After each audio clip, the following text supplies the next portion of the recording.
For today's video, ang gagawin natin is magpa-prank tayo. Tatakutin natin sila.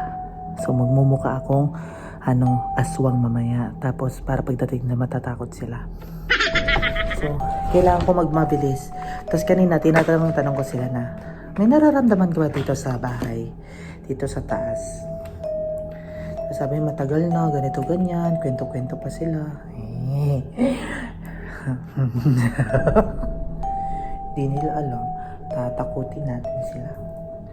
So ngayon, magta-transform tayo into takot na ba yung mukha natin, guys?